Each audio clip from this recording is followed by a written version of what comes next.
আমার শ্বশুরবাড়িতে থাকি না। শ্বশুরবাড়িতে থাকতে আমার ভালো লাগে না। আমি আমার বাবার কাছে থাকি।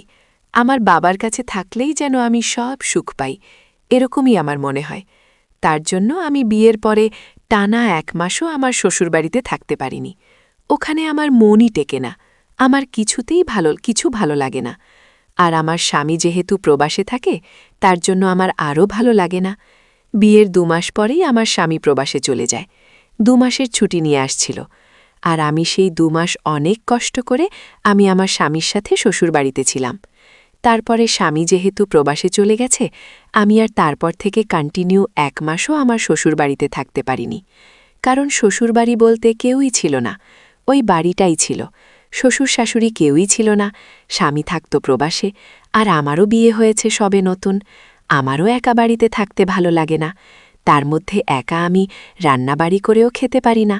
যেহেতু আমি একটু মোটাসোটা নাদুস-নুদুস, একটু কাজ করলেই আমার যেন আর কাজ করতে ইচ্ছে করে না।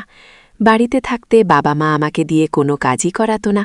তার জন্য আমি বাড়িতে কোনো কাজ না করাতে আমার শ্বশুরবাড়িতে এসেও আমি কাজ করতে চাই না। একটু আলসিয়া বললেই চলে। যাই হোক, তাই নিয়ে আমার স্বামী কোনো সময় আমাকে কিছু বলতো না। স্বামী প্রবাসে থাকে, যখন যা দরকার স্বামী আমাকে টাকা পাঠিয়ে দেয়, আমি কিনে নিই। কিন্তু সব কিছু তো আর কেনা যায় না। জামা কাপড়, খাবার দাওয়ার এগুলো কেনা যায়, অন্য এক কিছু তো আর কেনা যায় না, যেটা আমার জন্য দরকার। সবই বিয়ে হয়েছে, সেই জিনিসই যদি না পাই, তাহলে কিসের আশায় আমি শ্বশুরবাড়িতে থাকব? স্বামী চলে গেছে প্রবাসে, এখন কি করব? মনও ভালো লাগে না। আর ওইদিকে আমার বাবাও খুশি নেই, বাবাও সুখী নেই। কারণ আমার বাবা আমার মাকে সব দিক দিয়েই খুশি করে রাখছে, কিন্তু মা আবার বাবাকে খুশি করতে পারে না। মার সবসময় শরীর খারাপ থাকে, আর বাবা এই জিনিসটা মেনে নিতে পারে না। বাবা বলে, আমি সব দিক থেকে তোমাকে সুখ দেই, আর তুমি আমাকে এরকম করে কষ্ট দাও, এটা তো ঠিক না। তুমি যখনই আমি তোমাকে কিছু বলো, তুমি তখন বলো তোমার শরীর ভালো না। এইভাবে আমি কতদিন তোমার সাথে অ্যাডজাস্ট করব?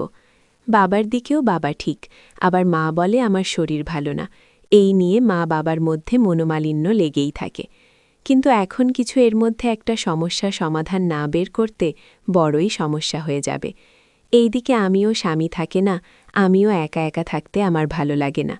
স্বামীকে অনেকবার বলেছি তুমি প্রবাস থেকে চলে আসো, কিন্তু স্বামীর আবার টাকার বেশি লোভ। স্বামী ওই জন্য প্রবাসে যায়। প্রবাসে গেলে অনেক টাকা পয়সা পায়, তার জন্য স্বামী প্রবাসেই থাকে। আমি আমার বাবার এখানে চলে আসি। যেহেতু আমি শ্বশুরবাড়িতে, বাড়িটা অনেক বড়, কেউ লোকজন নাই, তাই ওখানে থাকতে আমার ভালো লাগে না। তারপরে শ্বশুরবাড়িতে আসাতে বাবারও একটু মুখে হাসির মুখ দেখলাম, কারণ বাবা মনে মনে এটাই চাইছিল যে আমার মেয়ে আমাকে এসে একটু সুখ দিক। আমি এটাই চাই, কিন্তু সে মুখে বলতে পারে না। হাজার হোক, আমাকে যেহেতু বিয়ে দিয়েছে শ্বশুরবাড়িতে সংসার করার জন্য, সে কথা যা সে কি করে বাবা হয়ে বলে যে আমার সংসারে আয়? আমি না বললেও বাবার মুখের দিকে চাহনি দেখে বুঝতে পারি বাবা কিছু বলতে চায়। কিন্তু আমার মা আবার আমার বেশি আসা পছন্দ করে না বাপের বাড়িতে। কি যেন বরাবরই মা একা থাকতে ভালোবাসে। জবের থেকে আমি বড় হয়েছি, কিছু 19 থেকে 20 হলেই মা শুধু এক কথায় তোকে বিয়ে দিলে আমার শান্তি, তোকে বিয়ে দিলে আমার শান্তি। আর বাবাকে কিছু বলতে গেলে বাবা মাকে ধমক দিয়ে দিত। মা বাবাকে বলতো, তুমিই তো মেয়েটাকে আল্লা দিয়ে এত উপরে তুলছ, এখন মেয়েটা আদরে বাদর হয়ে গেছে, যা চাই তাই লাগে। কিন্তু আমার বিয়েটা আরও কিছুদিন পরে দিলেও হতো। সেখানে আমারকে আর রাখতে পারিনি, কারণ আমি এত সুন্দর হয়ে গেছিলাম দেখতে, ওই জন্য আর বেশি দিন আমাকে বাড়িতে রাখতে পারল না। আমার নিজের বাবা হয়েই আমার প্রতি বাবার একটা চোখ পড়ে গেছিল যে এত সুন্দর হয়েছে, মেয়েকে হয়তো বেশি দিন বাড়িতেই রাখতে পারব না। এই চিন্তা করে বাবা তাড়াতাড়ি করে বিয়ে দিয়ে দিল। কিন্তু বাবা চিন্তা করল না, যার সাথে আমার বিয়ে দিল সে প্রবাসে থাকে, আমার কি হবে? তারপরে এগুলো আর চিন্তাভাবনা না করে আমি এখন বাবার ঘাড়েই চলে আসলাম।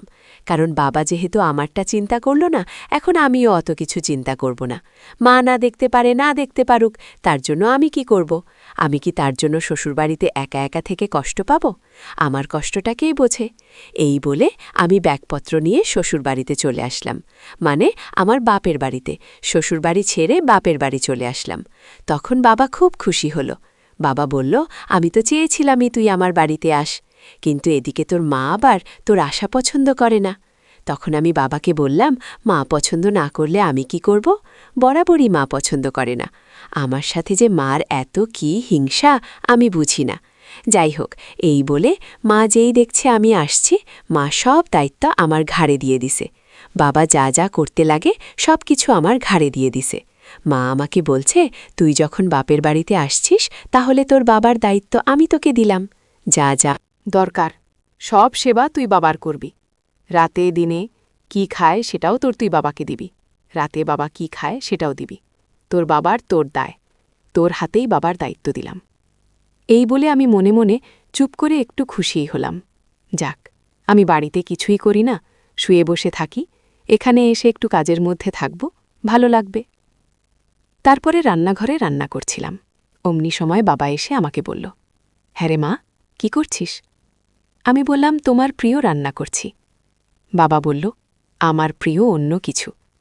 আমি বললাম মুচকি হেসে, জানি তোমার প্রিয় কি। বাবা বলল, তাই নাকি? হ্যাঁ। তাহলে এক কাজ কর, এখন রান্নাবাড়ি যেটা করছিস কর, কিন্তু রাতের বেলায় আমার প্রিয় জিনিসটা কিন্তু আমাকে দিবি। আমি বললাম, বাবা, তুমিও না পারো।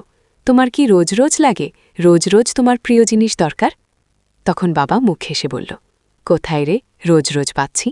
তোর মা ঠিকঠাক মতন আমাকে রোজ রোজ প্রিয় জিনিস দেয়ই না, আমাকে প্রিয় জিনিস থেকে দূরে রাখে। তাহলে কি আর আমি প্রিয় জিনিসটা চাই? আমি অনেক আশা করে আছি তুই আসবি আর তুই আমাকে প্রিয় জিনিসটা দিবি। সেই কবেই লাস্ট প্রিয় জিনিসটা পেয়েছিলাম সেটা আমি নিজেও ভুলে গেছি। এই বলে মেয়েকে বাবা অনেক রকম কথা বলল। বাবা আর মেয়ে দুজনে মিলে ফুসফুস ফুরে গল্প করতে লাগল। মা মনে মনে ভাবল, যাক, ভালোই হয়েছে, আমি এখন একটু শান্তিতে থাকব, না হলে আমার ঘাড়েই এগুলো পড়ত। এই বলে মেয়ে বাবাকে দিনের বেলায় যেরকম বাবা খেতে চাইল ঠিক সেরকমটাই রান্না করে দিল। তারপরে বাবা বলল, হ্যাঁ রে, রাতে আসিস, আমার রাতে না হলে কিন্তু ঘুমই হবে না, তুই যদি আমাকে ওই প্রিয় জিনিসটা না দিস। আমি বললাম, হ্যাঁ হ্যাঁ ঠিক আছে, চেষ্টা করব। আমিও অনেক দিন ধরে আমারও মনোপুত জিনিস পাই। না, কারণ বোঝই তো কে এনে দেবে আমাকে? তোমার জামাই প্রবাসে থাকে। বারে বারে বলেছিলাম যে প্রবাসের জামাইয়ের সাথে বিয়ে দিও না, বিয়ে দিও না, আমার কোনো শখ ফুর্তিই আমি পারছি না। বাবা বলল, হ্যাঁ তা তো বুঝতেই পারছি, জামাই না হয়ে প্রবাসে থাকে, আমিও তো বাড়িতে থাকি, তোর মাও তো বাড়িতে থাকে, কোথায় আমিও তো কোনো শখ ফুর্তি কিছুই করতে পারছি না। যদি তোর মাকে বলি চলো ঘুরতে যাও, যাই, তোর মা বলে শরীর খারাপ। যদি বলি চলো রাতে একটা সিনেমা দেখে আসি রাতে, তোর মা বলে শরীর ভালো না। যদি বলি চলো এই জিনিসটা খাই, তোর মা বলে শরীর ভালো না। সবেতেই তোর মার সমস্যা। তোর মা আমাকে কোনো দিক থেকেই সুখ শান্তি দেয় না। আমি তোর মা জিনিস না চাইতেই একটা চাইলে 10টা এনে দিই, অথচ আমি যেগুলো চাই তোর মা সেগুলো দেয় না। ভালোই হলো তুই আসলি, আমার একটা নতুন সিনেমা লাগছে, সেই সিনেমাটা আমরা দুজনে মিলে দেখতে যাব। সিনেমার কথা শুনে আমি বললাম, বাবা, ঠান্ডার দিন বাইরে গিয়ে কাজ নেই, তুমি এক কাজ করো, বাড়িতেই আমরা দুজনে মিলে জমিয়ে সিনেমা দেখব, কেমন? আর রাতে সবাই যখন ঘুমিয়ে পড়বে তখনই সিনেমাটা দেখব, তাহলে ভালো লাগবে। আর বাইরে ঠান্ডার মধ্যে গিয়ে কাজ নেই। যেটা খেতে চাও সেটা নিয়ে আসবে, আমরা দুজনে মিলে মা বাবা আর মেয়ে মিলে সিনেমা দেখব। মা না দেখে নেদার দেখুক, আমি আর তুমি মিলে দেখব। তারপরে যেটা আমাদের প্রিয় খাবার সেটাও খাবো। এই বলে আমার বাবা আর মেয়ে প্ল্যানিং করল। তারপরে চলে আসলো রাত। সেই রাতে বাবা সিনেমা দেখার জন্য রেডি হয়ে গেল। মেয়েকে বলল, হ্যাঁ রে, কত দূর, তাড়াতাড়ি আয়, সিনেমা তো শুরু হয়ে যাবে।